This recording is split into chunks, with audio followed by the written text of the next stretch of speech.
9:31 minutos de la mañana, estamos recibiendo a la directora de primaria, Irupé Busetti, aquí en Arriba Gente. Un placer, bienvenida, Irupé, ¿qué tal? El placer es mío. Buenos días, Irupé. Todo bien. Vamos a hablar de una iniciativa que tiene que ver con el pasaje del último año de primaria al primer año de secundaria, el famoso pase del sexto al primero de liceo, en un plan que tiene que ver con centros de continuidad educativa y contigüidad territorial. ¿Qué quiere decir esto? Bueno, que físicamente los lugares se encuentren de alguna manera conectados, inclusive hasta por su propio patio. Una iniciativa que a nivel de la enseñanza privada en muchos colegios se tiene, ¿verdad? Que prácticamente los edificios son contiguos e incluso tienen hasta algunos espacios en común. Además de muy interesante como propuesta, uno obviamente se imagina de la dificultad a nivel de infraestructura y de muchas cosas, y por ello, bueno, está bueno preguntarle primero en qué modelo se basa este plan que está previendo tanto primaria como secundaria. Bien, yo creo que lo más importante, estos espacios que se han dado en llamar de continuidad educativa y contigüidad territorial, tienen que ver con una necesidad que tienen las familias, que tienen los niños. Tenemos que recordar a Julio Castro cuando decía que es el mismo niño que empieza a los 3 años en nuestros centros educativos y que tiene que finalizar su ciclo por lo menos a los 15 años cuando finaliza la educación media básica. En este sentido, nosotros tenemos ya 18 centros en todo el país que tienen esa contigüidad territorial. Hay una escuela, pongamos el ejemplo Colonia Nicolich. Hay una escuela, hay una UTU que está enfrente y hay un liceo que está a 2 cuadras. Hay muchas instancias que ya se están haciendo. Lo que en esos lugares lo que hay que hacer es sistematizar una propuesta que tenga ejes comunes. ¿Qué queremos decir con esto? Ejes comunes son pensar que hay 4 pilares que hay que trabajar. La lectura y la escritura, que es algo que nos va a permitir comprender luego las demás áreas, lo que tiene que ver con el razonamiento lógico, matemático y el cálculo, y lo que tiene que ver con los derechos humanos, la construcción de ciudadanía, y lo que hace a la parte, digamos, recreativa de estos alumnos y la parte digital, la ubicuidad digital. Todos estos centros van a tener un trabajo con mucho énfasis en educación digital.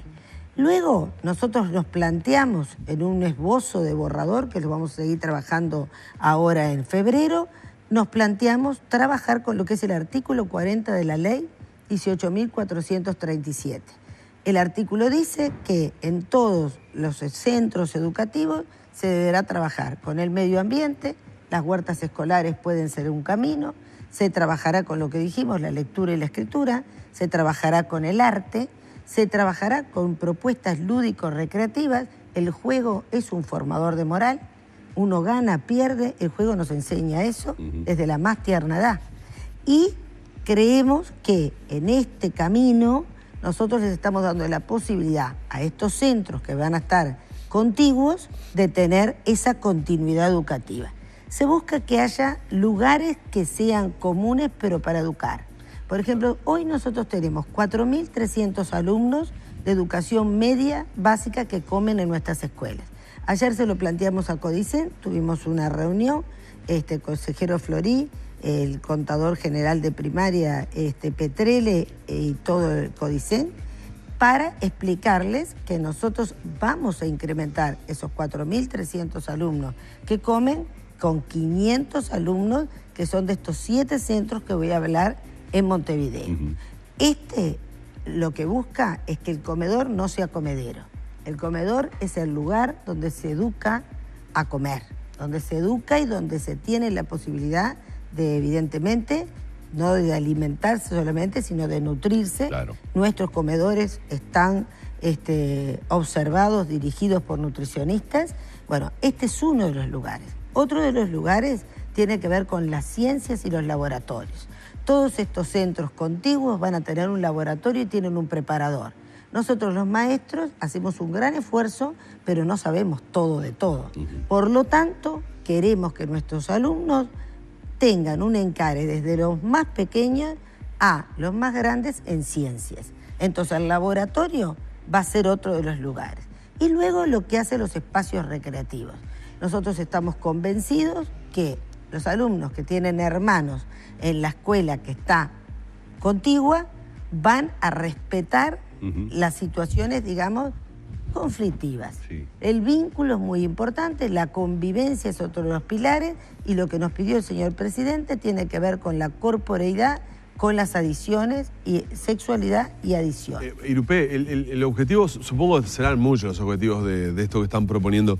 Ahora, el tema de la deserción o de las bajas que se registran en el pase desde primaria hacia secundaria es uno de los focos centrales de esto para estimular, para seguir al niño, a ese adolescente que está pasando el liceo. Sí, sin lugar a dudas, y este año tuvimos experiencias importantes. Ustedes saben que este año nosotros... Antiguamente estaba el programa Tránsito Educativo, que recuerdo, pero que no sé si sigue existiendo. No, el Tránsito Educativo lo que hizo fue la génesis de esto. Claro, era un acompañamiento de los chiquilines en sexto para que se insertaran. Tránsito Educativo que dirigía la consejera electa, como lo era yo de primaria, ella de Codicen, era una de las experiencias que nos abrió puertas y nos mostró luz sobre esto. Nos mostró, por ejemplo, que los maestros comunitarios nuestros eran un ejemplo para poder llegar a los padres. El padre es el primero que tiene que entender que su hijo tiene obligatoriedad de asistir hasta los 15 años. En esto, y digo hasta los 15, en el entendido de un niño que no tenga rezago. Posiblemente sea hasta los 16, sea hasta los 17, pero no es lo mismo enviar a un muchachito que se dirija a otro centro educativo ya prácticamente a los 15, 16, a hacer lo que a él le gusta. Claro. ¿Verdad? Que en estas edades que necesitan mucha contención. Lo que buscamos es la contención de los maestros, que es indudable. Maestros, tenemos a los niños 180, 190 días con nosotros. Y además que los profesores y los maestros tengan una instancia mensual de 2 horas de poder ir viendo cómo se va llevando esto y ir aprendiendo unos de otros. Nosotros tenemos una experiencia en primaria que fue muy rica, que fue el programa escolar de 2008, donde los que estábamos en esa comisión dijimos, hay que llamar a los profesores. Son los profesores los que nos tienen que decir si no tenemos errores disciplinarios. Y yo creo que la enseñanza es una. Por eso es el famoso marco de referencia curricular nacional. ¿Por qué precisamos un marco curricular de referencia? Porque todos nosotros tenemos que pensar en ese muchacho que desde los 3 años tiene que aprender lengua hasta que finaliza su ciclo y entra a la universidad, o entra a tu estudio terciario o se va a trabajar. Entonces creo que en este momento lo que estamos dando es un paso importante. Hay 7 lugares nuevos que son en Montevideo, 7 lugares que se están construyendo, que son ciclos básicos de UTU, que van a estar en el Cerro, en Caucelia, que van a estar en el Camino Carrasco, que van a estar en lo que es Manga, lo que es Junquillos en la Gruta de Lourdes, me estoy olvidando Maroñas. Bueno, en esos lugares abre en Carrasco Norte, la Escuela de Lido y Avenida Italia. En esos lugares nosotros estamos haciendo una estructura edilicia acorde para albergar. ¿Qué significa esta estructura? Significa 2 salones para albergar 2 primeros, un salón para el laboratorio, un salón para la sala de reuniones de los profesores y luego, año a año, se irá acrecentando. Estos centros educativos tienen una peculiaridad. No pueden ser centros monstruos. Estos centros no van a pasar de tener 300 alumnos. Número manejable, como es el de las escuelas, a los efectos de que uno nombre a un alumno y el alumno responda. Los niños no son números y los jovencitos tampoco.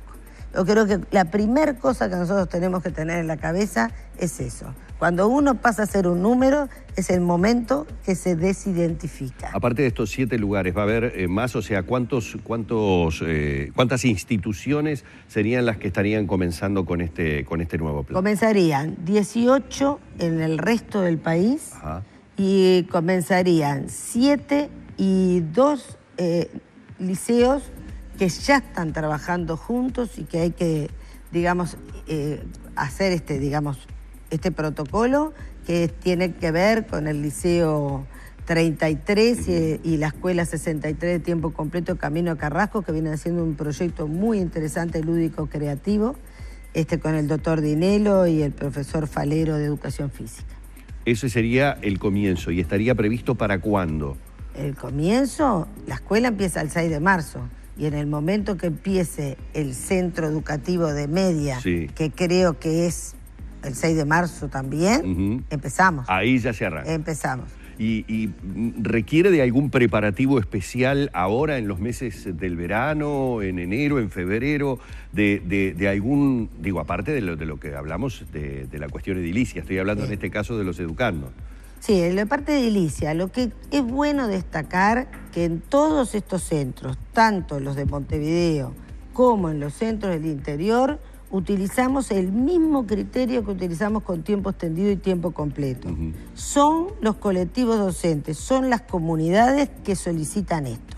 ¿Por qué? Porque, bueno, en este sentido yo creo que después la gente se tiene que hacer cargo. La gente pidió esto. Yo tengo la experiencia Causeglia, del otro lado del Cerro Norte, cruzando la ruta. Bueno, esto es una aspiración que me la están pidiendo desde 2014. Viene el alcalde y lo pide, entonces no es mentira que la gente está pidiendo. Irupé, a propósito de situaciones de inscripciones, de registros, por estas horas compartíamos recién una conferencia de prensa que daba FENAPES hablando sobre falencias en la situación de los chicos que pasan de primaria, que dejan la escuela y que van a comenzar la carrera y la vida en secundaria, básicamente en el liceo, en UTO. Hablaban de que en realidad había muchas inscripciones que no se habían realizado, que no se habían ratificado esas inscripciones. De hecho, los dirigentes de FENAPES y hasta la propia consejera, de la representante de los docentes en el CODICEN, lo hablan de una situación que puede ser de caos en secundaria del año próximo, a partir de estos chicos que salen de primaria. Tal vez sería una pregunta más directa para Neto, pero quiero preguntarte, porque sos una pata importante en esto, como en realidad nosotros estamos en esto, y creo que es bueno destacar que los maestros de sexto han trabajado muchísimo para poder llegar con GURI, que es la unidad de gestión, a hacer una preinscripción de todos los alumnos que estaban en condiciones de asistir a educación media básica, incluidos los alumnos de educación especial. Hoy nosotros tenemos que ya comenzaron, es decir, estaba hecha la prescripción. Obviamente la prescripción predetermina un lugar, generalmente coincide con lo que el padre quiere, generalmente puede haber, porque uno cuando hace cosas se equivoca, obviamente esto se va a ir subsanando. Lo que acá tiene que quedar claro son algunas cosas. En primer lugar, todo niño que está inscrito va a tener un lugar. Pero va a tener un lugar porque lo va a tener en los lugares que están preexistentes. Pero también es bueno que la gente recuerde que cuando nosotros precisamos en Durazno, en la Escuela 65 de tiempo completo, albergar alumnos liceales después de las 4 de la tarde que termina el tiempo completo, creo que la educación es una y los edificios son de todos. Por esto que decía Julio Castro, no podemos estar negando edificios. Entonces, lugares van a tener. El otro aspecto... Claro, hay muchas críticas que de hecho nos han llegado a través de Facebook respecto a la distribución que se ha hecho. Bien. Hay padres que hablan, che, pero tengo el centro educativo cerca y me mandan en ómnibus a un lugar más lejos. Yo lo que voy a decir es, en primer lugar eso. Segundo lugar, ayer se hicieron inscripciones, tenemos el 70% de los niños que fueron prescritos de secundaria ya tienen ratificados. Ya están ratificados. Y el 50% de UTO. El papá que critica y que dice, me tocó un lugar, es lo mismo que le pido a los padres de 3 años que hoy dicen, a mí quería el jardín Enriqueta Conte Riquey, me tocó, sí, le tocó otro, pero nosotros lo que estamos tratando ahora, si un niño tiene que hacer 100 kilómetros en Florida, por supuesto que no los va a hacer. Esto se va a ir arreglando después manualmente. Una cosa es lo que hace la gestión unificada. Yo creo que lo más positivo es que con la colaboración, la gestión unificada del Consejo de Educación Inicial y Primaria, que tiene ya años de trabajo, tenemos las inscripciones de los de 3 y tenemos las inscripciones de los de 4, de los de 5 y de los de sexto media. Ya el 70% están confirmados en secundaria. ¿Qué pasa con ese 30% restante? Porque estamos a 30 de diciembre terminando el año. 30... Y probablemente los centros educativos van a permanecer cerrados en algún caso. El 30% restante no lo va a ubicar en enero. Lo mismo que le estamos diciendo a la mamá de 3 años o al papá. En enero no lo vamos a ubicar, pero sí lo vamos a ubicar de febrero en adelante. De febrero en adelante. Esto era una situación necesaria que los medios digitales nos permitían tener el panorama del país. Recuerden que el año pasado nosotros era mayo y estábamos buscando a 4.000 muchachos, con el apoyo del MIDES, con el apoyo de todas las políticas sociales. Y a propósito de eso, en el final, quiero preguntarte, hace unos meses atrás el BPS comunicó que se suspendían las asignaciones familiares para unos 15.000 y algo, casi 16.000 muchachos que habían desertado, por decirlo de alguna manera, del sistema educativo.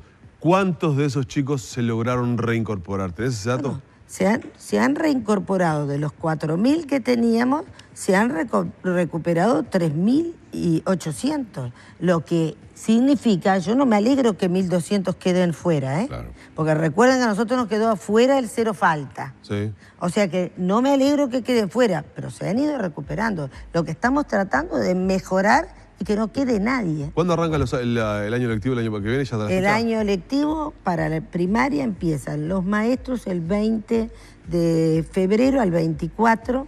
Consideramos que era importante por las familias, por los niños, por los maestros, tener la semana de carnaval, por las licencias encontradas con los familiares, y luego el 6 de marzo arranca hasta turismo. Pues tenemos una semana de vacaciones, que es la del 3 al 7 de julio, en primaria, secundaria sigue hasta el 15 por los exámenes, y luego tenemos la semana, nosotros en primaria, de septiembre, porque es la semana que va del 18 hasta el Día del Maestro, que es una semana que a nosotros nos permitió ver este año, con la inspección técnica, con los compañeros maestros, que es mejor tener periodos de más días espaciados como para que los niños y los maestros recuperen fuerza.